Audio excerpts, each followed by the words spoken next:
علیکم ورحمۃ اللہ وبرکاتہ۔ الحمد للہ رب العالمین،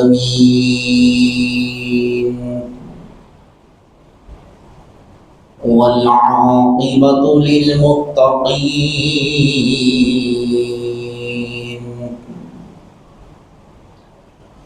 والصلاة والسلام على سيد الأنبياء وأشرف المرسلين،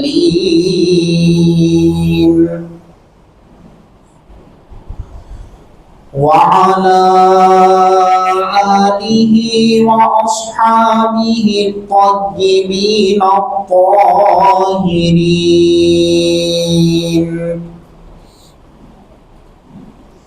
أشهد أن لا إله إلا الله وحده لا شريك له، وأشهد أن سيدنا ونبينا ومولانا محمدا عبده ورسوله، صلى الله عليه وعلى آله وأصحابه وأزواجه وذرياته وعلماء ملته وأوليائه أجمعين، أما بعد، فأعوذ بالله من الشيطان الرجيم،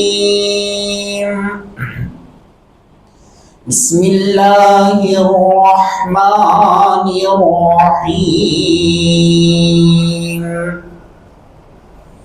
إن عدة الشهور عند الله 12 شهرا في كتاب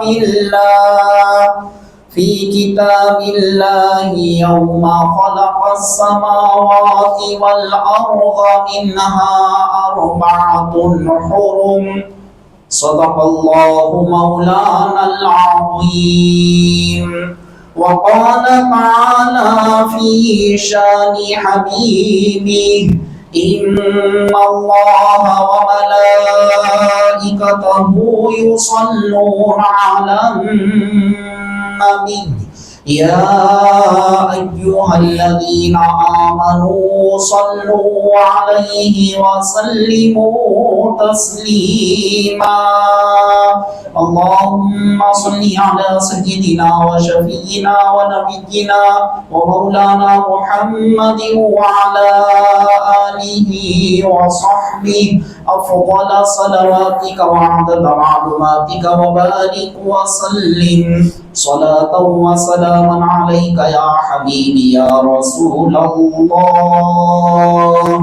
صلى الله تعالى عليك وسلم۔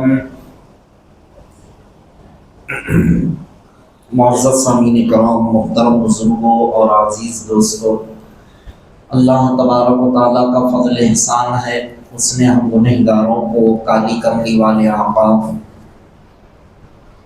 لمبے لمبے ہاتھوں سے بھیگ دینے والے داتا حضور سید عالم نور مجسم رحمت عالم حضور احمد مجتبی محمد مصطفیٰ صلی اللہ علیہ وسلم کی امت بابرکت میں پیدا فرمایا، اور ہم کو پیدا ہونے کا فخر عظیم عطا فرمایا۔ کرم ہے حق تعالیٰ کا، اس نے ہم گنہگاروں کو آج عید المومنین جمعہ کے مبارک موقع پر اسی کے گھر میں، اسی کی بارگاہ میں سجدہ ریز ہونے کا موقع عطا فرما رہا ہے۔ عزیزان محترم، جیسا کہ آپ حضرات جانتے ہیں، کل شعبان المعظم کا چاند دکھ چکا ہے، اور آج شعبان المعظم کی پہلی تاریخ ہے، صرف ایک مہینہ باقی رہ گیا، وہ مبارک مہینے کا جس کا انتظار سال بھر سے ایمان والے بے چینی کے ساتھ ایک دل میں تڑپ لیے ہوئے جس مہینے کا انتظار کرتے ہیں، صرف ایک مہینہ اس کی آمد کے لیے باقی رہ گیا ہے۔ عزیزان محترم، جس مہینے میں ہم اللہ کے فضل و کرم سے داخل ہوئے ہیں، یہ مہینہ بھی کوئی معمولی مہینہ نہیں ہے۔ اسلام کے اندر ایک بات ذہن نشین کر لے،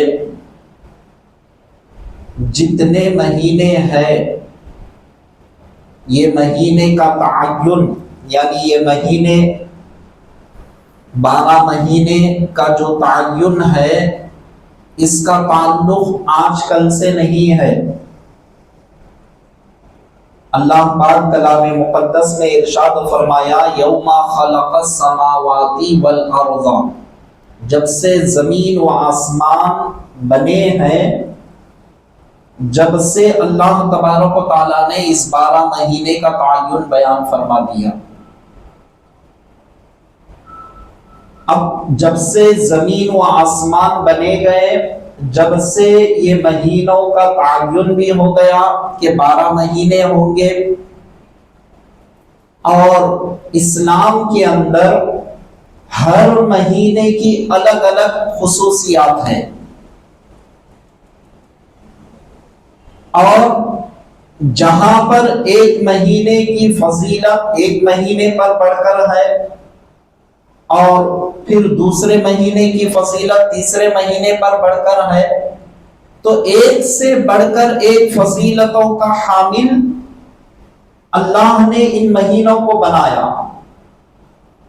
لیکن اللہ تبارک و تعالیٰ نے یہ 12 مہینوں میں سے کسی مہینے کو منحوس بھی اللہ تبارک و تعالیٰ نے نہیں رکھا۔ اب انسان کے ذہن میں فوری خیال آتا ہے ایک مہینے کی فضیلت ہے تو یہ سمجھتے ہیں کہ اس کے مقابل میں وہ مہینہ معاذ اللہ منحوس ہے، معاذ اللہ نحوست والا ہے، معاذ اللہ بلا اور مصیبتوں کا گہوارہ اس میں ہوتا ہے، یا اس کے اندر کوئی کام کرنے سے مل کر نہیں آتا۔ یہ انسان کی جو سوچ ہے، یہ سوچ اسلام یہ سوچ سے پاک کرتا ہے۔ اسلام ہمارے اندر یہ سوچ جو آتی ہے، یہ سوچ سے اپنے آپ کو پاک و صاف کرنے کی تعلیم دیتا ہے کہ تمہارے ذہن کے اندر جو چیزیں آتی ہیں اس سے اسلام کا کوئی تعلق نہیں ہے۔ البتہ فضیلتیں برکتیں اللہ تبارک و تعالیٰ نے ایک مہینے کو دوسرے مہینے پر اللہ تبارک و تعالیٰ نے فضیلت ضرور رکھا ہے۔ اور اسی طرح سے آپ دیکھیں گے دنوں کے اندر بھی اللہ تبارک و تعالیٰ نے ایک دن کو دوسرے دن پر فضیلت اللہ تبارک و تعالیٰ نے رکھا۔ مثال کے طور پہ جس دن آج ہم نماز ادا کرنے کے لیے عید کے مبارک موقع پر ہم یہاں پر آئے ہیں، یہ دن کیسا دن ہے؟ حضور علیہ السلام ارشاد فرماتے ہیں سید الایام کہا گیا، یہ دن کو تمام دنوں کا سردار کہا گیا۔ تو یہ دن اللہ تبارک و تعالیٰ نے اس دن کی فضیلتیں برکتیں رحمتیں اپنے دامن میں اللہ تبارک و تعالیٰ نے اس دن کے اندر رکھ دیا ہے۔ تو اب اس کا مطلب یہ بھی نہیں کہ ہفتہ معاذ اللہ منحوس ہے، اتوار معاذ اللہ منحوس ہے، ایسا بھی نہیں ہے۔ تو میں الغرض یہ بات آپ کے سامنے رکھنا چاہ رہا ہوں، اسلام کے اندر جو مہینوں کا تعلق ہے وہ مہینوں کا تعلق آج اور کل سے نہیں ہے۔ اللہ کا کلام کہہ رہا ہے کہ اس کا تعلق جب سے زمین و آسمان بنائے گئے ہیں، جب سے اللہ تبارک و تعالیٰ نے یہ 12 مہینوں کا تعین بھی اللہ تبارک و تعالیٰ نے فرما دیا، اور اس کی فضیلتیں برکتیں علماء کرام بیان کر دیتے ہیں تو یہ اپنے گھریلو باتیں بیان کرتے ہیں؟ نہیں، وہی بات بیان کرتے ہیں علماء کرام جو حبیب پاک صلی اللہ علیہ وسلم نے ہم کو بیان فرمایا، جو مصطفیٰ کی زبان مبارک سے جو الفاظ نکلے صحابہ نے ان کو نقل کیا، وہی باتوں کو جو بیان کیا جاتا ہے، یہ کوئی قصہ کہانی یا اپنے گھریلو مسائل جو بیان نہیں کیے جاتے کہ اس کی فضیلت یہ ہے تو ہاں چلو یہ فلاں مولانا نے کہہ دیا، ایسا نہیں ہے۔ یہ وہی فضیلتیں ہیں جو مصطفیٰ نے ہم گنہگاروں کو بیان فرمایا۔ اللہ کا کرم دیکھو، مصطفیٰ کی نظر عنایت دیکھو، وہی تمام کے تمام ہم تک حفاظت سے ہم تک یہ تمام چیزیں پہنچی ہیں، اور صبح قیامت تک یہ تمام چیزیں اللہ تبارک و تعالیٰ پہنچاتا رہتا ہے۔ کیوں؟ ہماری ہدایت کے لیے، ہماری رہنمائی کے لیے، اور ہم کو سیدھے راستے پر لانے کے لیے اللہ تبارک و تعالیٰ یہ سارے انتظامات زمین پر اللہ تبارک و تعالیٰ نے کر دیا۔ علماء کی جماعت کا یہ اللہ کا انتخاب ہے، مفسرین کی جماعت کا یہ پروردگار عالم کا انتخاب ہے، محدثین کی جماعت یہ رب کا انتخاب ہے، فقہا کی جماعت یہ رب کا انتخاب ہے۔ اللہ نے ایسے ڈپارٹمنٹوں کو دنیا کے اندر رکھ دیا تاکہ ان کے ذریعے سے مخلوق خدا کے اندر ان تک میرا پیغام پہنچ سکے، ان تک میرا میسج پہنچ سکے، اور وہ میسج کو پڑھ سکے، سمجھ سکے، اور اس کو اپنی عملی زندگی کے اندر لا سکے۔ اسی لیے اللہ تبارک و تعالیٰ نے یہ سارے انتظامات کر دیا۔ معزز سامعین کرام، اب جب سارے مہینوں کا تعین اللہ تبارک و تعالیٰ نے زمین و آسمان جب سے بنے جب سے کر دیا، تو اب ہم جس مہینے کے اندر داخل ہوئے ہیں یہ مہینہ حضور علیہ السلام اس کی فضیلتیں برکتیں ایک ایک کر کے امت کو بیان کر رہے ہیں۔ سب سے پہلے ہمارے لیے یہ ضروری بنتا ہے، جب اللہ نے ان مہینوں کا تعین کر دیا تو ہمارا کیا فریضہ بنتا ہے؟ ہم ان مہینوں کے نام کو صحیح طور پر صحیح تلفظ کے ساتھ ہم کو یاد کرنا، اس کی فضیلت کیا ہے اس کو بھی جاننا، یہ ہماری ذمہ داری بنتی ہے۔ آج بہت سارے مسلمان ہیں عزیزان محترم، بڑے افسوس کے ساتھ کہنا پڑتا ہے، اسلامی مہینوں کے نام کیا ہیں اگر آپ ان سے پوچھے تو نہیں بتا پا سکتے ہیں۔ کیونکہ وجہ کیا ہے اس کے پیچھے؟ بچپن سے لے کر جو ماحول میں ہم پڑھ رہے ہیں، بچوں کو بھی جو سکھایا جا رہا ہے وہی سکھایا جا رہا ہے۔ جنوری کے بعد فیبروری آتا ہے، مارچ آتا ہے، اپریل آتا ہے، مئی آتا ہے، اس طرح سے بچپن سے سکھایا جا رہا ہے۔ لیکن اس سے ہٹ کر جو اسلامی مہینوں کے نام ہے، اگر کسی سے بڑوں سے پوچھا جائے تو نہیں بتا پا سکتے ہیں۔ وجہ کیا ہے؟ ہم نے اس کی طرف توجہ نہیں دی، ہم نے اس کو جاننے کی کوشش نہیں کیا، ہم نے اس کے متعلق معلومات کرنے کی ہم نے کوشش نہیں کیا۔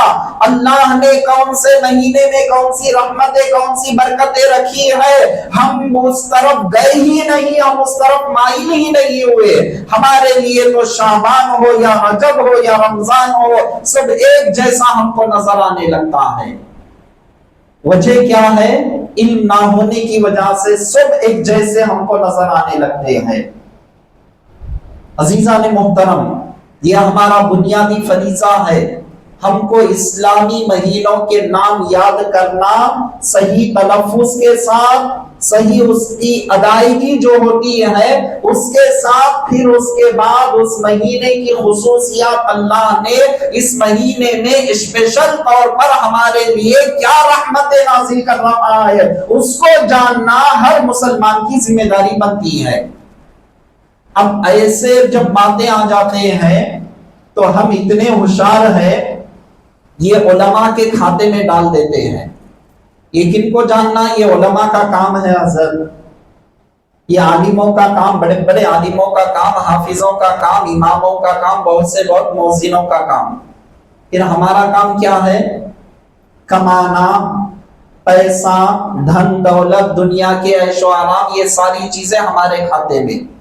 علم کی جب بات آتی ہے تو اس کو اٹھا کر فوری علماء کے کھاتے میں اس کو ڈال دیتے ہیں۔ یہ ساری باتیں وہ لوگ جان لے، علماء کی خبر میں ہم نہیں جائیں گے، ہماری خبر میں علماء نہیں آئیں گے۔ کس کا جواب اس کو دینا ہے؟ میری خبر کا، مجھے آپ کی خبر کا، آپ کو ہر ایک کو جواب دینا ہے۔ تو ہر ایک بندے کو جب اپنی اپنی خبر میں اکیلے جانا ہے، اکیلے سوال و جواب دینا ہے، اکیلے حساب دینا ہے، تو ہر بندے کو یہ فکر لائق ہونا چاہیے کہ میں اس کے لیے میں نے کیا تیاری کی۔ جب اللہ نے یہ انتظامات ہمارے لیے کر رہا ہے تو میرا فریضہ یہاں پر کہاں تک بن رہا ہے؟ میں نے کہاں تک اس کو معلومات کیا، میں نے کہاں تک اس کو اپنی زندگی کے اندر لایا؟ یہ مجھے اور آپ کی ہر مسلمان کی ذمہ داری بنتی ہے۔ تو آئیے عزیزان محترم کچھ اور آگے بڑھتے چلے۔ ایک مرتبہ بآواز بلند درود پاک پڑھ لیجیے، اللہم صلی علی سیدنا و شفیعنا و نبینا و مولانا محمد وعلی آل سیدنا محمد وبارک وسلم۔ شعبان المعظم کسے کہتے ہیں؟ معظم کہتے ہیں عظمت والا، اور شعبان کہتے ہیں، یہ ایک عربی لفظ ہے شعبان کا۔ عربی کے اندر ایک لفظ کے کئی معنی آتے ہیں، تو شعبان یہ شعب سے نکلا ہے جس کے معنی آتے ہیں گھاٹی کے آتے ہیں۔ گھاٹی آپ سمجھتے ہیں کہ جو گھاٹی جو پہاڑ پر جانے سے پہلے کچھ اونچے اونچے گھاٹیاں ہم کو نظر آتے ہیں، تو یہ گھاٹی کیا کرتی ہے؟ انسان کو ایک راستے کی طرف اشارہ کرتی ہے، ایک راستے کی طرف رہنمائی کرتی ہے۔ ہاں یہاں سے جا سکتے ہیں، یہاں پر جانے سے فلاں مقام ہم کو ملتا ہے، ایک اشارہ، ایک سگنل ہم کو ملتا ہے۔ تو یہ شعبان ایک ایسی گھاٹی ہے کہ جس گھاٹی سے ہم گزریں گے تو وہ رحمتوں والے مہینے کے اندر ہم چلے جائیں گے، جس کا سال بھر سے جس کو ہم اور آپ کو انتظار تھا وہ اس مہینے کے اندر ہم داخل ہو جائیں گے۔ تو یہ گھاٹی شعبان کی کہاں پر اشارہ کر رہی ہے؟ ہم کو رمضان المبارک کی طرف، اس طرف راستے کے جانے کے لیے ہم کو اشارہ کر رہی ہے۔ اور ایک معنی اس کا آتا ہے، اس کے معنی شعبان کے عربی کے اندر اور ایک معنی آتا ہے رحمتوں کو پھیلا دینا، پھیلنے کے معنی آتے ہیں۔ تو کیا چیز پھیلی جاتی ہے اس مہینے کے اندر؟ اللہ تعالیٰ کی خاص رحمتیں، خاص برکتیں اللہ تبارک و تعالیٰ اس مہینے میں بندوں کے درمیان میں اس کو پھیلا دیتا ہے۔ اب عقل مند انسان وہ ہوتا ہے ان رحمتوں کو تلاش کرتا ہے، وہ رحمتیں مجھے کیسے ملیں گے، کیا کام ہم کرنے سے وہ رحمتوں کا میں حقدار ہوں گا۔ یہ کون سوچتا ہے جس کو آخرت کی فکر ہوتی ہے، مرنے کے بعد کی دنیا کو سنوارنے کی فکر ہوتی ہے، مولا کو راضی کرنے کی فکر ہوتی ہے، مصطفیٰ کو راضی کرنے کی جب ہمارے اندر فکر آ جائے تو ہم خود بخود ہم پوچھتے ہوئے، معلومات کرتے ہوئے ہم تلاش کرتے ہیں کہ رب تو اپنی رحمتیں بکھیر رہا ہے، نازل کر رہا ہے، لٹا رہا ہے، اب وہ رحمت کو ہم کیسے لوٹے؟ کون معلوم کرتے ہیں؟ دل میں اگر جذبہ پیدا ہو تب معلوم کرتے ہیں۔ دل میں اگر جذبہ ہی پیدا نہ ہو تو ان کے لیے رجب بھی اسی طرح سے ہے، شعبان بھی اسی طرح سے ہے۔ دل میں اگر جذبہ نہ ہو تو سارے دن یکساں نظر آتے ہیں، جب مقام و مرتبہ اس کو پہچاننے میں آ جائے تو وہ بندہ کیا کرتا ہے؟ عقل مند انسان وہ رحمتوں کو کیسے حاصل کرے اس کی فکر میں لگا ہوا ہوتا ہے۔ تو حضور علیہ السلام کیسے کریم آقا ہے، کیسے رحمت والے آقا ہے، مصطفیٰ ایک ایک چیز ہمارے سامنے بیان فرما دیے تاکہ امتیوں کو کوئی دشواری نہ ہو، امتیوں کو کوئی مصیبت نہ ہو، امتیوں کو کوئی الجھن میں نہ رہے کہ کیسے وہ تلاش کرنے میں لگ جائے، یہ مہینہ نکل جائے، ایسا نہ ہو۔ ایک ایک کر کے مصطفیٰ ہمارے سامنے تمام باتوں کو بیان فرما دیے۔ اگر تلاش کرنے میں اگر ہم رہ جاتے ٹائم بیکار ہو جاتا. ٹائم بیکار جب ہوتا تو کیا ہوتا؟ ہم تلاش کرتے کرتے رہتے، مہینہ نکل جاتا، رمضان میں ہم داخل ہو جاتے. لیکن حضور علیہ الصلوۃ والسلام امت سے کتنا پیار ہے ہمارے مصطفیٰ کو، ہمارے نبی کو، ہم گنہگاروں سے مصطفیٰ کو کتنا پیار، کتنی محبت ہے. ساری چیزوں کو بکھیر کر مصطفیٰ نے ہمارے سامنے رکھ دیے کہ دیکھو اب تمہارا کام ہے، تم امتی ہو، ان چیزوں کو تمہارے سامنے ہے. اب تمہارے اندر اللہ نے عقل بھی دیا، شعور بھی دیا، احساسات بھی دیا. اب تمہارا کام ہے کہ ان چیزوں کو ہاتھ ڈال کر لے لینا اور اپنے دامن کو بھرتے چلے جانا. سرکار دو عالم صلی اللہ علیہ وسلم ساری چیزیں بیان فرما دیے. صحابہ کرام رضوان اللہ تعالی علیہم اجمعین جیسا ہی یہ مہینہ آتا تو مصطفیٰ کے تعلیمات پر عمل پیرا ہوتے چلے جاتے. سرکار دو عالم صلی اللہ علیہ وسلم ارشاد فرماتے ہیں، اے لوگوں سنو، یہ معمولی مہینہ نہیں ہے، شعبان و شہری، یہ مہینہ میرا مہینہ ہے. رجب کیا تھا؟ اللہ کا مہینہ. رجب شہر اللہ، شعبان و شہری، ورمضان و امتی، اور رمضان میری امت کا مہینہ ہے. اور ایک روایت میں کیا ہے؟ شعبان و شہری و رمضان و شہر اللہ. شعبان میرا مہینہ ہے اور رمضان اللہ کا مہینہ ہے. وہ مہینہ ایک روایت میں اللہ کا ذکر ہے، ایک روایت میں امتیوں کا بھی ذکر ہوا ہے. حالانکہ ساری کائنات پروردگار عالم کی ہے، لیکن اللہ تبارک و تعالیٰ اپنی خاص الفت، اپنی محبت اس میں ظاہر کر رہا ہے، جس کو اپنی طرف اس کو کر کے اللہ تبارک و تعالیٰ لوگوں کو بتا رہا ہے، یہ پیغام دے رہا ہے کہ دیکھو اس سے میری الفت کیسی ہے، اس سے میری محبت کیسی ہے. تو مصطفیٰ جان رحمت صلی اللہ علیہ وسلم اس مہینے کو اپنی طرف خاص کرتے ہوئے کہتے ہیں کہ یہ مہینہ میرا ہے. اب اس سے بڑھ کر اور کیا فضیلت ہو سکتی ہے عزیزان محترم؟ غور کرے، جو امتی مصطفیٰ کے دامن سے الگ تھا تو اس امتی کا مقام و مرتبہ کچھ نہیں تھا، لیکن مصطفیٰ کے دامن سے وابستہ ہو گیا. خدا کی قسم اللہ نے وہ مقام، وہ مرتبہ عطا فرمایا. بروز محشر سارے امتی ایک طرف رہیں گے، اللہ تبارک و تعالیٰ اس امت کا حساب لے گا اور جلد سے جلد لے کر ان کو جنت میں پہلے داخل کرے گا. اور یہ جب جنت کے اندر چلے جائیں گی، اللہ کا حکم ہوگا اب دیگر امتیوں کا حساب لیا جائے، اب ان کو جنت میں داخلہ نصیب کیا جائے. ہونا تو کیا چاہیے تھا؟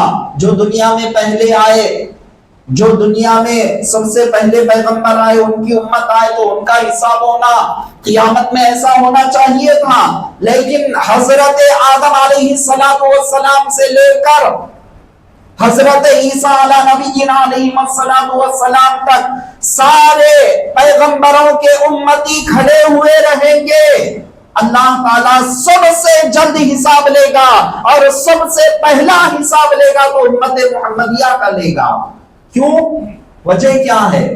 ہم اولاد کی صورتیں دیکھ کر، کیا ہماری عبادتیں دیکھ کر، کیا ہماری ریاضتیں دیکھ کر، کیا ہمارے مجاہدات دیکھ کر ہم تو کچھ لائق ہی نہیں ہے.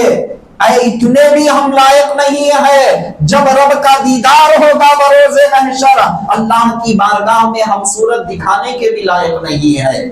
نہ ہماری نمازیں اس لائق ہے، نہ ہماری عبادتیں اس لائق ہے، نہ ہمارے اندر زہد و تقوی اس لائق ہے کہ پروردگار عالم کو صورت دکھا سکے.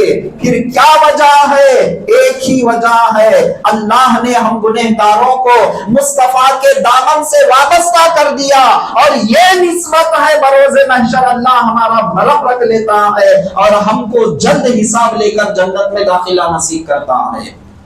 تو پتا چلا مصطفیٰ کیا ارشاد فرما رہے، شعبان شہری، یہ میرا مہینہ ہے اور یہ میرا مہینہ ہے۔ اللہ تبارک و تعالیٰ نے اس مہینے کے اندر مصطفیٰ جان رحمت صلی اللہ علیہ وسلم پر درود و سلام پیش کرنے کی جو آیت شریفہ اللہ نے کلام اللہ کے اندر نازل فرمایا، وہ آیت شریفہ بھی اس مہینے کے اندر نازل ہوئی۔ دو بڑی بڑی خوشخبریاں اس مہینے کے اندر، ایک تو آیت درود جن کو ہم پڑھتے ہیں، ان اللہ و ملائکتہ یصلون علی النبی یا ایھا الذین آمنوا صلوا علیہ وسلموا تسلیما۔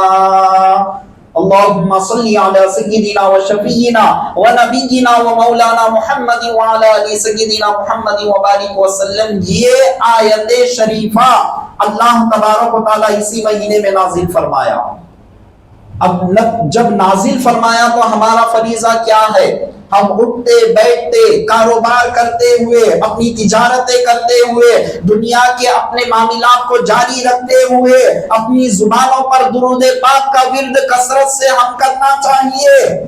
اور درود ایک ایسا وظیفہ ہے، اب یہ اس پر مکمل میں ٹاپک آپ کے سامنے بیان نہیں کر رہا ہوں، بات آ گئی تو دو باتیں آپ کے سامنے رکھ رہا ہوں۔ درود ایک ایسا وظیفہ ہے جس وظیفے سے اللہ تبارک و تعالیٰ کی رحمتوں کے ہم حقدار بھی بن جاتے ہیں، ہمارے گناہ بھی معاف ہوتے ہیں، ہمارے درجات بھی بلند ہوتے ہیں، اور ہم ایک عام بندوں سے نکل کر رب کے خاص بندوں میں اللہ تعالیٰ ہم کو شمار فرما لیتا ہے۔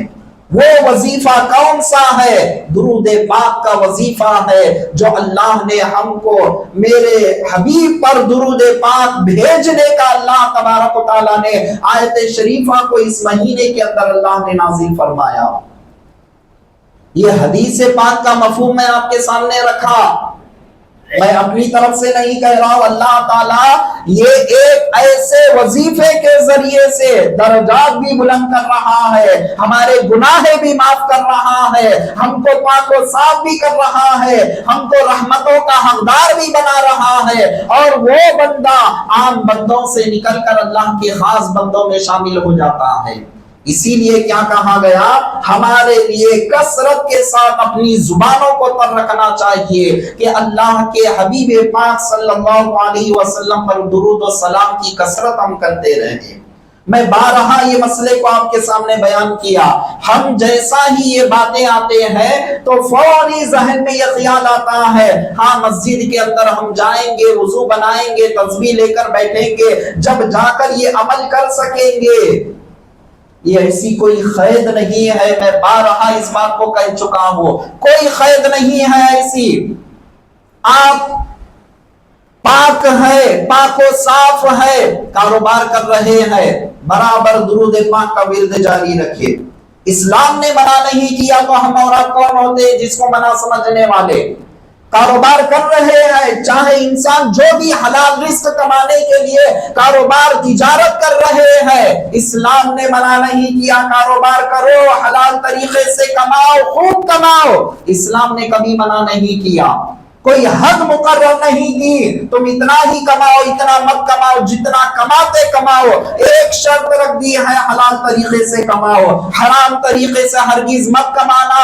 جب تم حلال طریقے سے کماتے ہیں تمہاری عبادت بھی ہوتی ہے، اپنی زبانوں کو اس طرح سے تر رکھیں گے، مصطفیٰ پر درود و سلام کے نغمے ہماری زبانوں پر جاری رکھیں گے، اللہ تبارک و تعالیٰ کی کرم نوازش ہم پر کیسے ہوتی ہے اس کے بعد آپ خود اندازہ لگا سکتے ہیں۔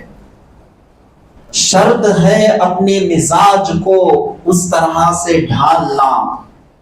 اگر آپ عادی بن جائیں، اس کے بعد بلو فرض اگر آپ کچھ دیر کے لیے بھول بھی جائیں، آپ کے اندر اچانک بے چینی ہونے لگتی ہے، کوئی چیز میں مس کر رہا ہوں، کوئی چیز میں بھول رہا ہوں، اچانک آپ کے اندر بے چینی ہونے لگتی ہے، پھر فوری آپ کا ذہن کام کرنے لگتا ہے، ہاں یہ بے چینی مجھے کھینچ رہی ہے، میں ایسا خالی نہیں رہا کرتا تھا، میں درود پاک کو پڑھتے ہوئے کام کیا کرتا تھا۔ فوری آپ کے ذہن میں خیال پیدا آتا ہے تو آپ فوری اس پر عمل پیرا ہو جاتے ہیں۔ تو یہ عادت بنانے تک ذرا دشواری ہوتی ہے. کیوں؟ ہماری زبان نیکیاں کمانے کی کم، برائیاں گناہیں کمانے کی زیادہ عادی بن چکی ہے. معذرت کے ساتھ آپ کے سامنے کہہ رہا ہوں، ہماری زبان ایسی عادی بن چکی ہے، ہماری زبان پر 24 گھنٹے گانے، گالی گلوچ، غیبتیں، چغلیاں، جھوٹ، برائیاں، اس کو دھوکا اس کو دیکھا، اس میں ہماری زبان عادی بن چکی ہے. جب فرصت ملے تو اس کی چغلی اس کی چغلی، ان ایسا ان ایسا، یہی عادی بن چکی ہے. یہی زبان کو اگر اسلامی طرز پر ڈھالو گے تو یہ زبان سے جو لطف انسان کو آئے گا، اگر کچھ دیر کے لیے بھول بھی جائے گا، اچانک اسے یاد آ جائے گا تو وہ چیز اس کو پھر سے جاری ہو جائے گی. تو وہ عادت ڈالنے کی ہماری زبانوں پر ضروری ہے.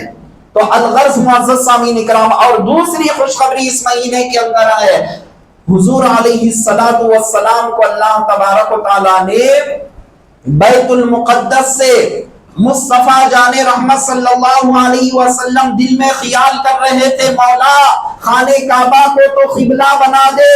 نماز کی حالت میں مصطفیٰ کے دل میں خیال آیا، اللہ تبارک و تعالی احکام کو نازل فرما دیا. سورہ بقرہ کے اندر دوسرے پارے کی دوسری آیت شریفہ میں اللہ تبارک و تعالی ارشاد فرما دیا، فَلَنُوَلِّيَنَّكَ قِبْلَةً تَرْضَاهَا. اے حبیب، ہم آپ کو آپ کے پسندیدہ قبلے کی طرف ہم آپ کو وہاں پر پھیر دیتے ہیں، جس سے ترضاها، جس سے آپ راضی ہے. تو تحویل قبلہ جس کو کہتے ہیں، قبلے کا سمت خانہ کعبہ کی طرف جو بدلا گیا تو اسی مہینے کی 15 تاریخ کو ہوا ہے. اور یاد رکھیں معزز سامعین کرام، اتنی بڑی خوشخبریاں اس مہینے کے اندر ہے. حضور علیہ السلام اس مہینے کی جو برکتیں فضیلتیں بیان فرماتے ہیں، اتنا کثرت کے ساتھ رسول مکرم صلی اللہ علیہ وسلم روزہ رکھا کرتے تھے. مختلف احادیث، کئی احادیثوں میں یہ ملتا ہے رمضان کو اور شعبان کو 2 مہینوں کو ملا کر روزہ رکھا کرتے تھے. اور اما عائشہ صدیقہ رضی اللہ تعالیٰ عنہ بیان فرماتی ہے، میں نے رسول مکرم صلی اللہ علیہ وسلم کو رمضان کے بعد صبح سے زیادہ روزہ رکھتی ہوئے میں نے شعبان کے اندر آپ کو پایا. مختلف روایات ہے. تو شعبان کے اندر میں نے زیادہ کثرت سے روزہ رکھنا ہوا میں نے آپ کو پایا. اور پھر آپ بیان فرماتے ہیں کہ آخر وجہ کیا ہے، کیوں کثرت کے ساتھ روزہ رکھ رہے ہیں؟ صحابہ اکرام نے عرض کیا کہ یا رسول اللہ، کہ اس مہینے کے اندر کثرت سے روزہ رکھنے کی وجہ کیا ہے؟ تو مصطفیٰ ارشاد فرماتے ہیں، سنو، اللہ تبارک و تعالیٰ نے اس مہینے کے اندر پروردگار عالم ایک ایسی رات بھی اللہ تبارک و تعالیٰ رکھا ہے جو 15ویں شعبان ہے. اس رات میں اللہ تبارک و تعالی امتیوں کے سال بھر کے دفتر کو کلوز کر دیتا ہے، بند کر دیتا ہے. امتیوں کے نام اعمال، اس کا دفتر رب کی بارگاہ میں پیش ہوتا ہے. تو میں یہ چاہتا ہوں جب میرا دفتر بند ہو تو میں روزے کی حالت سے رہوں، اور جب میرا دفتر کھلے تو میں روزے کی حالت سے رہوں. دفتر کب بند ہوتا ہے؟ 15ویں شعبان، شب برات جو آنے والی ہے 13 تاریخ کو. اللہ تبارک و تعالی ہمارے دفتر کو بند کر کے اللہ کی بارگاہ میں ہمارے تمام نام اعمال پیش کیے جاتے ہیں. تو حضور علیہ السلام خاص طور پر یہ مہینہ پورا روزے رکھنے کا اہتمام کرتے، لیکن خاص طور پر اس تاریخ کو جس دن ہمارا دفتر بند ہوتا ہے روزے کی حالت میں میں رہوں، اور پھر دوسرے دن تو روزہ ہی روزہ ہے. اس کی فضیلتیں برکتیں تو احادیث کے اندر آئی ہوئی ہے، رات میں قیام کرو، دن میں روزہ رکھو. پھر کبھی انشاءاللہ آگے ہم اس کو بیان کریں گے، لیکن اب وقت اتنا نہیں ہے کہ وہ بھی آپ کے سامنے رکھتے چلو. تو حضور علیہ السلام کیا بیان فرما رہے ہیں کہ اس لیے میں کثرت کے ساتھ روزہ رکھتا ہوں تقریباً روایتیں ہم کو یہ ملتی ہے حضور علیہ السلام اس مہینے کے اندر کثرت کے ساتھ روزہ رکھا کرتے، بعض روایتوں میں 2 مہینوں کو ملا لیا کرتے تھے۔ اب ہمارے لیے کیا حکم ہے؟ حضور علیہ السلام ارشاد فرما رہے ہیں تم کثرت سے روزہ رکھو اور پھر رمضان کے عنقریب میں یعنی 2-3 دن پہلے تم روزہ مت رکھو۔ رکھنے کا بھی حکم ہے، نہیں کا بھی حکم ہے۔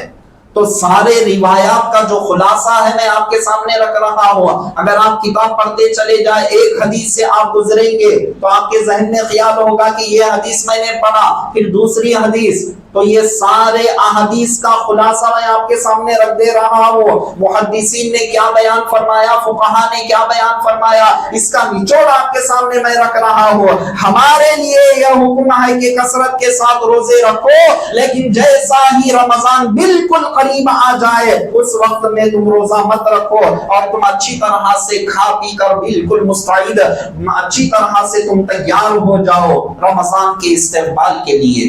اب صحابہ کیسے استقبال کیا کرتے تھے، 2-3 لفظوں میں آپ کے سامنے بیان کرتے ہوئے اپنی بات کو ختم کر دیتا ہوں۔ حضور علیہ السلام کے وہ جانثار صحابہ کرام رضوان اللہ تعالی علیہم اجمعین شعبان کا چاند دیکھ لیتے، اللہ کے کلام کو کثرت کے ساتھ پڑھنا شروع کر دیتے۔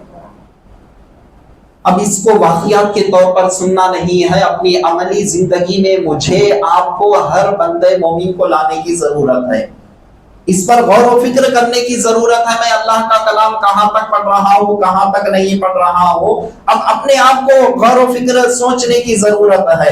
حضور علیہ السلام کے وہ جانثار صحابہ کرام قرآن کریم کی کثرت کیا کرتے اور عبادتوں میں اور بڑھ جاتے، اور جو عبادتیں روز کا معمول تھا اس سے بڑھ کر اور عبادت کیا کرتے تھے، اور یہاں تک کہ اپنے مال کی زکات کو بھی اس مہینے کے اندر ادا کیا کر دیتے تاکہ وہ صحیح مستحقین تک پہنچ جائے اور وہ بھی اپنی ضروریات کو مکمل کر لے، اور کر کے رمضان المبارک میں دیگر کام و کاج کیے بغیر، بلکہ یعنی یہ تمام الجھنوں میں پڑے بغیر عبادتوں کے اندر ان کی لذتیں ہونے لگے، عبادتوں میں وہ مصروف ہونے لگے اور کھل کر وہ اللہ کی عبادت کر سکے۔ اسی لیے صحابہ کرام نے اس مہینے کے اندر جو مستحقین تھے ان تک زکات کو ادا کر دیا کرتے، اور جو قید میں ہیں جن کے اوپر حج جاری ہو گئی ان کو بلا کر حج جاری کر کے اس کا معاملہ صفا کر دیتے، اور کسی کو معاف کرنا ہوتا تو اس کو معاف کر دیتے، اور جس کسی کے پاس سے قرض آنا ہے وہ قرض کو وصول کر لیتے، اور تنگ دستوں کی اور جہاں جہاں تک مجبور ہے، محتاج ہے، ان لوگوں کا خیال کرتے، اور ایسا ان کا خیال کر دیتے وہ بھی کھل کر رمضان المبارک میں اللہ تبارک و تعالیٰ کی عبادت کر سکے۔ اسی لیے یہ سارے کام اب سے ہی صحابہ کرام کے جاری و ساری ہوتے تھے۔ حضور علیہ السلام اسی لیے ارشاد فرما رہے ہیں یہ مہینہ شعبان کا مہینہ تمہارے لیے کیسی برکتوں والا ہے، تم کو پاک و صاف کرنے والا ہے۔ پیران پیر غوث اعظم رضی اللہ تعالیٰ عنہ ارشاد فرماتے ہیں شعبان کے اندر جو 5 حروف ہے ہر ایک سے الگ الگ آپ معنی مفہوم کو لے کر بیان فرماتے ہیں۔ غنیت الطالبین آپ کی لکھی ہوئی کتاب پیران پیر غوث اعظم رضی اللہ تعالیٰ عنہ کی آپ بیان فرما رہے ہیں شین سے شرف مراد ہے، یعنی یہ بندہ اس مہینے کے اندر عبادتیں کرے گا، ریاضتیں کرے گا، مجاہدات کرے گا، توبہ استغفار کرے گا، اللہ تعالیٰ اس بندے کو شرف سے مالا مال کرتا ہے، اللہ تعالیٰ مقام و مرتبے سے اس بندے کو مالا مال کرتا ہے۔ پھر شین کے بعد آتا ہے شعبان، عین آتا ہے تو عین سے علو مراد ہے۔ علو کہتے ہیں عربی کے اندر بلندی کو، یہ بندہ اب تک دینی اعتبار سے پست تھا، عبادتیں کرے گا، ریاضتیں کرے گا، اپنے آپ کو گناہوں سے پاک و صاف کر لے گا، تو یہ مہینہ ایسا بلند ہے بندے کو بھی بلند کر دیتا ہے۔ پھر اس کے بعد آتا ہے با، شین عین با، با سے مراد پیران پیر ارشاد فرماتے بر مراد ہے، بر سے مراد نیکی مراد ہے، کہ خوب کثرت کے ساتھ بندہ نیکی کرنا، صلح رحمی کرنا، اور بندے کے اندر یہ کام ہو کہ وہ اس مہینے کے اندر اچھائی کا کام کرتے ہوئے وہ چلے جائے۔ پھر آگے ارشاد فرماتے الف سے مراد الفت مراد ہے، الفت یعنی محبت، نفرتوں کو ختم کرنے کا مہینہ ہے، الفت مراد ہے۔ مہینے کے اندر الفتیں بھری ہوئی ہے، لیکن انسان اپنے اندر بھی ان چیزوں کو پیدا کرے، اور یہ تمام چیزیں سے جب انسان کرے گا تو شعبان کے اندر آخری لفظ کیا ہے؟ نون ہے۔ تو نون سے کیا مراد ہے؟ تو پیران پیر غوث اعظم رضی اللہ تعالیٰ عنہ بیان فرماتے ہیں نون سے نور مراد ہے۔ جب بندہ ان مرحلوں کو طے کرے گا اس کے سینے کے اندر اللہ کا نور داخل ہوگا، مصطفیٰ کا نور اس کے جسم مبارک کے اندر آئے گا، اس کے قلب کے اندر آئے گا، اس کا سینہ روشن ہو جائے گا۔ ایک ایک لفظ سے پیران پیر غوث اعظم رضی اللہ تعالیٰ عنہ ساری چیزیں ہم کو بیان فرما دیے۔ اللہ تعالیٰ کی بارگاہ میں دعا ہے کہ پروردگار عالم اس مہینے کی تمام رحمتوں سے برکتوں سے ہم سب کو مالا مال فرما، جس طرح سے اس مہینے کو گزارنا ہے اس طرح سے ہم سب کو گزارنے کی توفیق عطا فرما۔ واسطہ سرکار دو عالم صلی اللہ علیہ وسلم کا، وصلی اللہ تعالی وسلم علی خیر خلقی سیدنا محمد وعلی آلہ واصحابہ اجمعین، والحمد للہ رب العالمین، وما علینا الا البلاغ۔ جو